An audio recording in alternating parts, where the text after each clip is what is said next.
Vamos abrir a palavra de Deus no segundo livro das Crônicas, capítulo 21, todo o capítulo. Descansou Josafá com seus pais e foi sepultado com eles na cidade de Davi. E Jeorão, seu filho, reinou em seu lugar. Teve este irmãos, filhos de Josafá: Azarias, Jeiel, Zacarias, Azarias, Micael e Cefatias. Todos estes foram filhos de Josafá, rei de Israel. Seu pai lhes fez muitas dádivas de prata, ouro e coisas preciosas, e ainda de cidades fortificadas em Judá. Porém o reino deu a Jeorão, por ser o primogênito. Tendo Jeorão assumido o reino de seu pai e havendo-se fortificado, matou todos os seus irmãos à espada, como também alguns dos príncipes de Israel. Era Jeorão da idade de 32 anos quando começou a reinar, e reinou 8 anos em Jerusalém. Andou nos caminhos dos reis de Israel, como também fizeram os da casa de Acabe, porque a filha deste era sua mulher, e fez o que era mal perante o Senhor. Porém, o Senhor não quis destruir a casa de Davi por causa da aliança que com ele fizera, segundo a promessa que havia feito de dar a ele sempre uma lâmpada e a seus filhos. Nos dias de Jeorão se revoltaram os edomitas contra o poder de Judá e constituíram o seu próprio rei. Pelo que Jeorão passou adiante com todos os seus chefes e todos os carros com ele, de noite se levantou e feriu os edomitas que o cercavam e os capitães dos carros. Assim se rebelou Edom para livrar-se do poder de Judá, até o dia de hoje. Ao mesmo tempo se rebelou também Libna contra Jeorão, porque este deixara o Senhor, Deus de seus pais. Também fez altos nos montes de Judá e seduziu os habitantes de Jerusalém à idolatria e fez desgarrar a Judá. Então lhe chegou às mãos uma carta do profeta Elias, em que estava escrito: Assim diz o Senhor, Deus de Davi, teu pai, porquanto não andaste nos caminhos de Josafá teu pai, e nos caminhos de Asa, rei de Judá, mas andaste nos caminhos dos reis de Israel, e induziste a idolatria a Judá e os moradores de Jerusalém, segundo a idolatria da casa de Acabe, e também mataste a teus irmãos da casa de teu pai, melhores do que tu. Eis que o Senhor castigará com grande flagelo ao teu povo, e aos teus filhos, às tuas mulheres e todas as tuas possessões.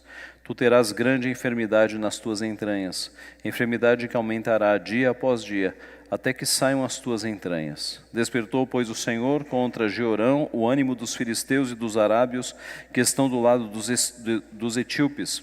Estes subiram a Judá, deram contra ele e levaram todos os bens que se acharam na casa do rei, como também a seus filhos e as suas mulheres, de modo que não deixaram filho algum, senão Jeoacás, o mais moço deles.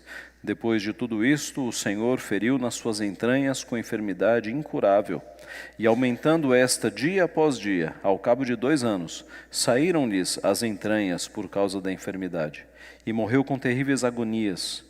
O seu povo não lhe queimou aromas, como se fez a seus pais. Era ele da idade de 32 anos quando começou a reinar, e reinou 8 anos em Jerusalém, e se foi sem deixar de si saudades. Sepultaram-no na cidade de Davi, porém não nos sepulcros dos reis. Vamos orar.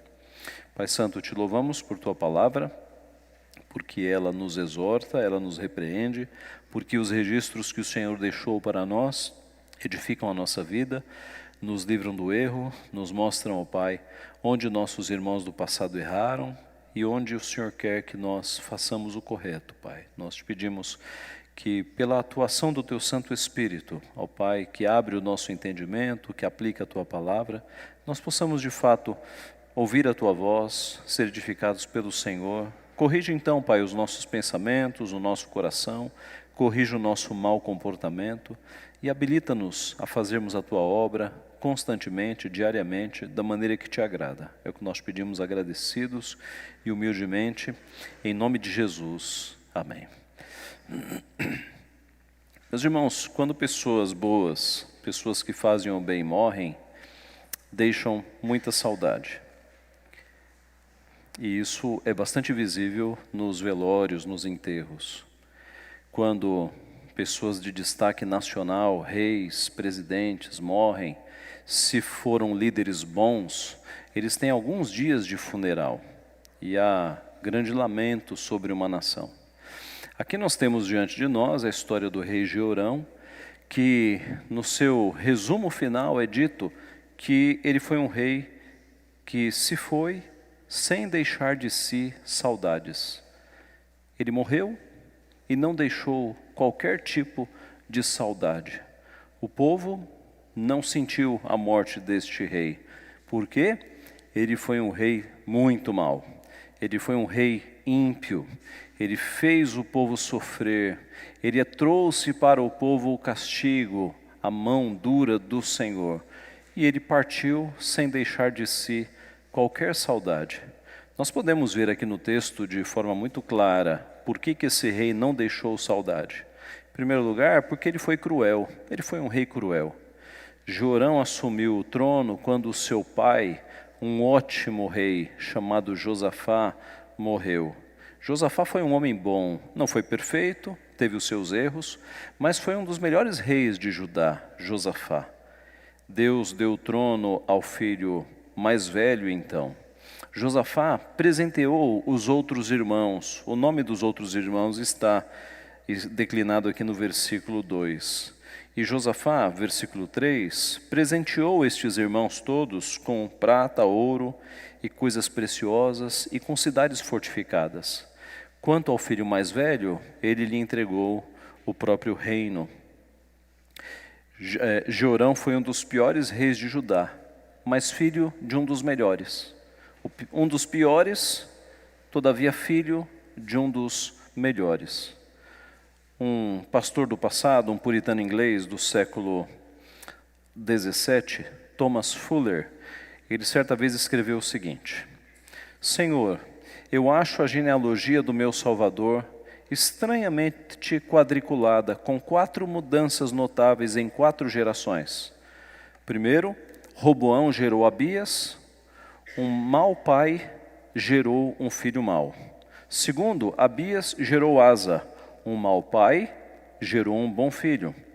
Asa gerou Josafá, um bom pai, um bom filho. Josafá gerou Jeorão, um bom pai gerando um mau filho. Eu vejo, Senhor, daí em diante, que a piedade de meu pai não pode ser transmitida a mim. Isso é uma má notícia para mim. Mas vejo também que a impiedade atual nem sempre é hereditária. E isso é uma boa notícia para o meu filho. Na Bíblia nós temos esse padrão mesmo, de bons pais gerando maus filhos, e de maus filhos gerando bons pais. Isso mostra, meus irmãos, que a nossa responsabilidade é individual. Deus nos trata como indivíduos, não como filhos de tal pessoa. Nós temos a nossa responsabilidade diante do nosso Deus. Jorão teve um ótimo pai, mas ele foi terrível. Jorão foi cruel. Para se manter no trono, ele simplesmente assassinou todos os seus irmãos, para que não houvesse concorrência, para que ninguém cobiçasse o seu poder. E não apenas os irmãos, ele matou também alguns príncipes do povo. Os estudiosos acham que esses príncipes que foram mortos eram ajudantes dos seus irmãos, e que talvez pudessem buscar algum tipo de vingança. Então ele exterminou a todos para ficar sozinho naquele trono. Boa parte desta maldade, desta crueldade de Jeorão deve ter vindo da sua esposa, que era filha de Acabe, um dos piores reis de Israel. E ele então estava casado com esta filha. No versículo 6 nós lemos: andou nos caminhos dos reis de Israel, como também fizeram os da casa de Acabe, porque a filha deste era sua mulher, e fez o que era mal perante o Senhor. Esta filha se chamava Atalia. E Atalia, além de corromper o seu marido, Jeorão, na continuação da história nós vamos ver que ela corrompeu também o seu filho. E ela foi provavelmente a instigadora dos crimes, de muitos crimes que aconteceram. Meus irmãos, Deus só não destruiu Judá por causa destes pecados, por amor a Davi. Por amor a Davi foi que Deus preservou Judá, porque os pecados que Jeorão cometeu geraram a ira do nosso Senhor. No verso 7 nós lemos: porém o Senhor não quis destruir a casa de Davi por causa da aliança que com ele fizera, segundo a promessa que lhe havia feito de dar a ele sempre uma lâmpada a seus filhos. A figura de linguagem aqui é que a casa de Davi teria sempre uma lâmpada. Com lâmpada, imagine aquela lamparina que as casas antigas tinham.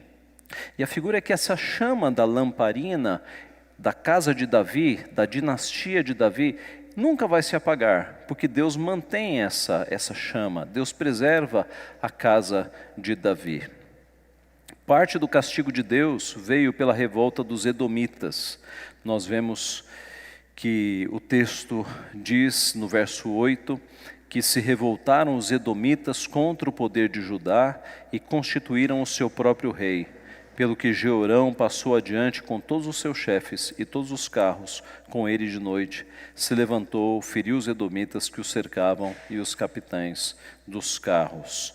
O castigo de Jeorão começa com a revolta dos edomitas e não vai parar, virá mais castigo ainda. A palavra de Deus nos mostra que Deus com o puro se mostra, mas com o perverso, inflexível. Jeorão vai colher o que ele plantou. O nosso Deus é justo e fará justiça. Por que Jeorão foi então e não deixou saudades? Primeiro, porque ele era um rei cruel. Segundo, porque ele se afastou de Deus. O verso 10 nos diz: assim se rebelou Edom para livrar-se do poder de Judá, até o dia de hoje. Ao mesmo tempo se rebelou também Líbna contra Jeorão, porque este deixara ao Senhor, Deus de seus pais. Note que interessante, esta cidade chamada Líbna, ela se revoltou também contra o governo de Jeorão. Por quê? Porque eles perceberam que Jeorão havia se afastado do Senhor, havia se afastado de Yahvé. Ele não tinha mais condições de governar longe do Senhor. Então uma cidade inteira de protesto, ela declarou independência, ela se afastou deste governo. Irmãos, a Bíblia nos ensina que nós devemos submissão às autoridades constituídas pelo Senhor, mas até o ponto em que essas autoridades não nos levem a cometer pecados contra o nosso Deus. A nossa obediência às autoridades, ela é limitada. No momento em que uma autoridade nos der alguma ordem que vá contra os preceitos de Deus, o nosso caminho é de desobediência. Nós devemos desobedecer, obedecer a Deus e desobedecer à autoridade. Quando o Sinédrio, aquele tribunal judaico, proibiu os apóstolos de pregarem o nome do Senhor, a resposta de Pedro e dos apóstolos foi claríssima: antes importa obedecer a Deus do que obedecer aos homens. No século 12º, nós temos uma história muito interessante de um homem chamado Valdo. Este homem era um rico comerciante e ele, ao ler o Sermão do Monte, ele ficou tão impactado com a mensagem de Jesus que ele pegou parte do seu dinheiro, deu para sua esposa e para os seus filhos, para que eles não ficassem desamparados, e a maior parte da sua riqueza ele doou aos pobres. E ele simplesmente vendeu tudo o que tinha e saiu pregando o evangelho pelas ruas. Saiu andando e pregando o evangelho. Alguns dizem descalço, com as roupas do corpo. E isso foi tão impactante naqueles dias que muitas pessoas se juntaram a Valdo e passaram a pregar o evangelho junto com ele. Nasce aí o movimento que na história da igreja é reconhecido como os valdenses. O fato é que o movimento cresceu tanto que alguém foi comunicar à Igreja Católica. Alguém foi até lá para pedir, digamos, o reconhecimento dos valdenses dentro do ramo católico. E a autoridade católica apostólica romana disse que não, que aquilo era uma seita, era uma heresia. Eles voltaram e disseram para Valdo a resposta da igreja. E as palavras de Valdo foram: antes importa obedecer a Deus do que aos homens. E eles romperam com o catolicismo. Valdo passou a ser conhecido como Pedro Valdo, por causa da resposta de Pedro. E aí você tem, no sul da França, então, na cidade de Lyon, 12º século, os valdenses. Um movimento piedoso. Os valdenses, eles decoravam a Bíblia, eles distribuíam os livros da Bíblia entre as famílias, e cada família decorava um livro da Bíblia. Quando vinha a perseguição e queimava as suas Bíblias, eles reuniam as famílias e cada família recitava um dos livros da Bíblia decorado e eles escreviam novamente o conteúdo da Bíblia. Aliás, eles foram perseguidos pela Igreja Católica justamente porque eles liam a Bíblia e pregavam a Bíblia no vernáculo, na língua conhecida pelas pessoas. E isso não era permitido. A Bíblia era pregada apenas em latim e o povo não entendia nada. Os valdenses pregavam a Bíblia na linguagem das pessoas e as pessoas se convertiam, porque a verdade de fato liberta.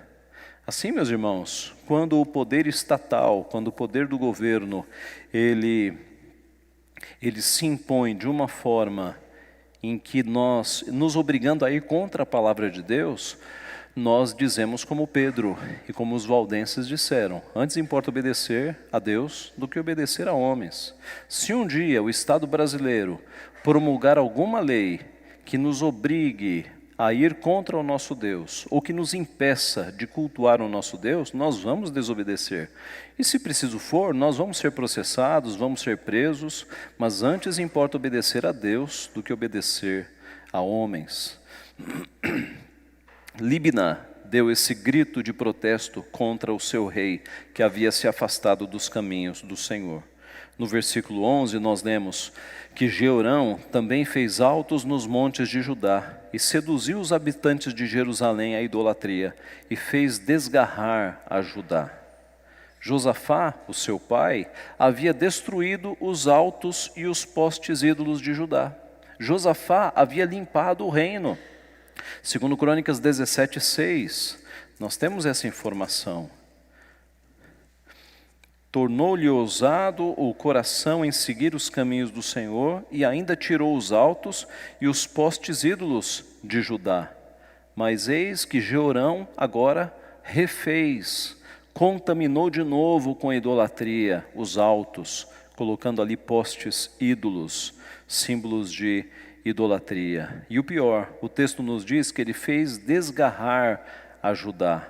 Isso significa que ele fez com que o povo de Judá saísse dos caminhos do Senhor. Veja a responsabilidade, o efeito maligno e maléfico de um rei, de um presidente que não anda nos caminhos do Senhor. Ele acaba fazendo com que a nação inteira se desencaminhe, se desgarre. Há pouco tempo eu estive numa viagem missionária aqui no nosso país vizinho, Uruguai, e os irmãos da igreja nos contaram que passou um presidente por ali que em 5 ou 6 anos de governo ele conseguiu aprovar a descriminalização da maconha, e você compra maconha na farmácia, e o casamento homossexual. Em 5 ou 6 anos de governo, o nome do presidente se chama Mujica, muito amigo de lideranças aqui do nosso país. Em 5 anos e alguns meses, ele conseguiu desencaminhar radicalmente aquele país.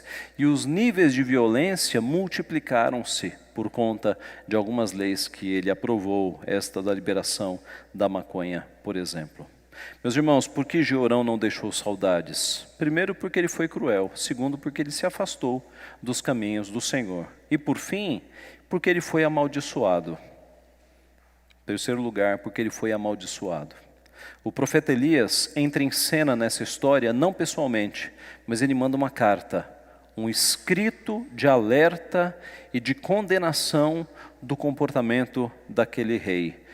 Versos 12 em diante, acompanhem. Então lhe chegou às mãos uma carta do profeta Elias, em que estava escrito: assim diz o Senhor, Deus de Davi teu pai, porquanto não andaste nos caminhos de Josafá teu pai, e nos caminhos de Asa, rei de Judá, mas andaste nos caminhos dos reis de Israel, e induziste a idolatria a Judá, e os moradores de Jerusalém, segundo a idolatria da casa de Acabe, e também mataste a teus irmãos, da casa de teu pai, melhores do que tu. Eis que o Senhor castigará com grande flagelo ao teu povo, aos teus filhos, às tuas mulheres e todas as tuas possessões. Tu terás grande enfermidade nas tuas entranhas, enfermidade que aumentará dia após dia, até que saiam as tuas entranhas. Esta carta, ela tem a seguinte estrutura. Primeiro, a apresentação do autor, de quem a fez. Assim diz o Senhor, Deus de Davi, Deus de teu pai. Depois a descrição dos pecados. 3. Primeiro, não andaste nos caminhos de Josafá teu pai e nos caminhos de Asa, rei de Judá, mas andaste nos caminhos dos reis lá de Israel, do reino do norte, que sempre foi um reino terrível. Segundo, induziste a idolatria a Judá e aos moradores de Jerusalém, segundo a idolatria da casa de Acabe. Terceiro, mataste a teus irmãos da casa de teu pai, melhores do que tu. Esse é um destaque, é uma nota muito interessante. Na opinião de Deus, os irmãos de Jeorão eram melhores do que ele. Por que Josafá, um rei tão bom, deu o reino justamente para o pior? Ele era o primogênito. Ele tinha o reino por direito. O fato é que os irmãos de Jeorão eram melhores do que ele e foram assassinados pelo irmão. E na carta, depois da descrição dos pecados, você tem um anúncio dos castigos, as penas que ele vai receber. E dá para dividir em 3 também. Primeiro, o Senhor castigará com grande flagelo ao teu povo. A ira de Deus vai se abater sobre Judá, e não apenas sobre o rei. Segundo, castigará teus filhos, mulheres e possessão. Ele trouxe a ira de Deus sobre a sua família. Os filhos e as suas mulheres pagarão também. E terceiro, agora um castigo específico para Jeorão. Tu terás grande enfermidade nas tuas entranhas, enfermidade que aumentará dia após dia, até que saiam as tuas entranhas. 3 grandes pecados, 3 terríveis juízos. É um Deus justo, meus irmãos, é um Deus justo. Despertou, pois, o Senhor contra Jeorão o ânimo dos filisteus e dos arábios, dos que estão ao lado dos etíopes. Verso 16. 17. Estes subiram a Judá, deram contra ele, levaram todos os bens que se acharam na casa do rei, como também a seus filhos e as suas mulheres, de modo que não deixaram filho algum, senão Jeoacás, o mais moço deles. Então, os 2 primeiros castigos se cumprem aqui com o ataque dos filisteus e dos arábios. Eles atacaram a cidade, levaram todos os bens do rei, levaram seus filhos, levaram suas mulheres. Só Jeoacás escapou. E aí vem o último castigo. Depois de tudo isso, verso 18, o Senhor o feriu nas suas entranhas com enfermidade incurável, e aumentando esta dia após dia, ao cabo de 2 anos, saíram-lhe as entranhas por causa da enfermidade, e morreu com terríveis agonias. Irmãos, nós lemos rápido o texto, mas esse homem sofreu durante 2 anos desta terrível enfermidade. A gente sabe que quando a gente está com dores, parece que cada minuto é 1 hora. Este homem, porque matou os seus irmãos, que eram melhores do que ele, porque fez Judá se desgarrar dos caminhos do Senhor, porque refez a idolatria que o seu pai havia acabado, ele sofreu durante 2 anos esta terrível enfermidade. Os textos usados aqui, os termos usados no hebraico, que é a língua em que foi escrito, dão a certeza aos autores que essa era uma doença ligada ao colo, talvez uma colite crônica, uma doença ligada ao intestino. E este homem sofreu durante 2 anos, até que as entranhas do seu intestino saíssem nas suas constantes evacuações. Foi esse o mal que sofreu este homem durante 2 anos, porque os seus pecados foram gravíssimos e Deus o castigou. De Deus não se zomba. Com Deus ninguém brinca, meus irmãos, ninguém brinca. O nosso Deus é justo. Ao final dos seus dias, as entranhas saíram dele e ele morreu com dores terríveis, morreu com terríveis agonias. Ele matou os seus próprios irmãos e ele sofreu pelo que ele fez. O texto termina com cores muito tristes. O seu povo não lhe queimou aromas, como fez a seus pais. Josafá teve homenagens, Jeorão não houve homenagens. Ele não era um homem justo, e 2 anos de doença e a carta de Elias eram suficientes para o povo saber que o seu rei estava sofrendo a condenação de Deus. Foram 2 anos embaixo da condenação de Deus. Por isso não houve homenagens, não houve queima de aromas. O povo sabia que ele estava amaldiçoado, que ele estava sendo castigado pelo seu Deus. Era ele da idade de 32 anos quando começou a reinar, reinou 8 anos em Jerusalém e se foi sem deixar de si saudades. Morreu jovem, morreu com 40 anos, mas sem deixar nenhum tipo de saudade. O texto hebraico não usa esses termos. O texto hebraico diz que ele morreu e ninguém sentiu nada. Triste, não? Morreu e ninguém sentiu nada. A morte dele não foi sentida. Você já pensou no dia da sua morte? Certamente você já imaginou o dia da sua morte. As pessoas ao redor do caixão, e você vê ali alguns nomes, alguns rostos conhecidos, parentes, familiares, geralmente chorando muito, né? Certamente você já imaginou uma cena assim. Jeorão não passou por isso. Jeorão não deixou saudades. As pessoas não sentiram a sua morte.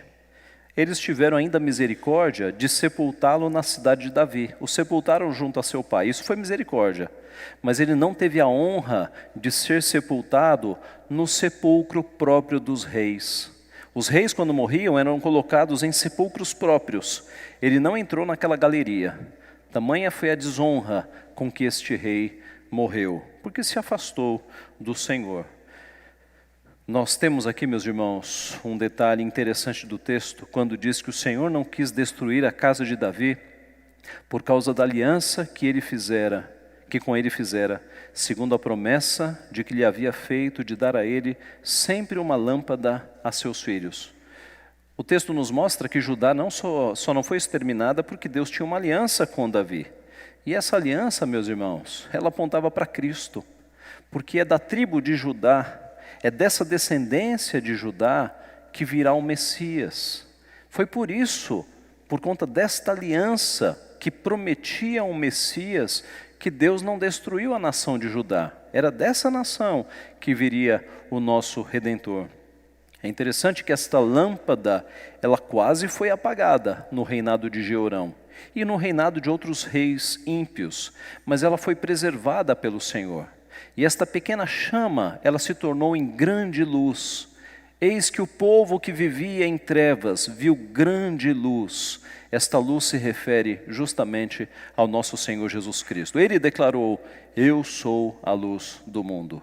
Eis que a pequena chama, ela se tornará, daqui a alguns séculos, a grande luz que foi o nosso Senhor Jesus, o leão da tribo de Judá. Concluindo, meus irmãos, como os reis imperfeitos da Bíblia sempre apontam para um rei perfeito, nós sim temos um rei que deixou saudades. Jeorão não deixou nenhuma, mas tanto os reis bons quanto os reis maus, eles eram protótipos, eles apontavam para um rei que seria totalmente perfeito. E deste rei, o povo de Deus tem saudades, os discípulos de Cristo têm saudades. Quando Jesus Cristo partiu, o nosso rei, os discípulos ficaram tristes, porque eles conviveram pessoalmente, fisicamente com o seu Redentor. Eles aproveitaram durante 3 anos das palavras, dos ensinamentos, da bondade, do amor, da graça do nosso Senhor Jesus Cristo. Vamos fazer uma comparação. Jeorão foi um rei cruel. Jesus Cristo é um rei amoroso. Jeorão afastou-se de Deus. Jesus é Deus e tem comunhão plena com o seu Pai. Jeorão foi maldito. Jesus é bendito eternamente pelos séculos dos séculos. Assim como Jesus deixou muita saudade e a igreja anseia pelo seu retorno, dizendo: Maranata, vem Senhor Jesus, nós, como discípulos de Cristo, podemos ser pessoas vivendo como Cristo viveu, pessoas piedosas, pessoas bondosas, misericordiosas, ajudando a todos que estão ao nosso redor. No Novo Testamento, nós temos exemplo de uma mulher que morreu e deixou muita saudade. Dorcas. O texto bíblico diz que Dorcas ajudou muitas pessoas na sua vida. E no seu enterro, lá estavam as mulheres chorando com as suas túnicas e os seus vestidos, porque elas foram abençoadas por aquela mulher piedosa chamada Dorcas. Dorcas deixou saudade. E Dorcas, meus irmãos, era uma irmã nossa. E assim como Dorcas deixou saudades, se nós vivermos como Cristo quer que nós vivamos, fazendo bem às pessoas, anunciando o Evangelho de Cristo, o dia que nós morrermos, nós deixaremos também saudades. Que Deus nos abençoe, que nós sempre e cada vez mais ansiemos pelo retorno do nosso Rei, o dia em que nós nos encontraremos com Ele. Enquanto esse dia não vem, que nós vivamos como Cristo quer que nós vivamos. Isso gerará de fato saudade nas pessoas. Que Ele nos abençoe. Amém.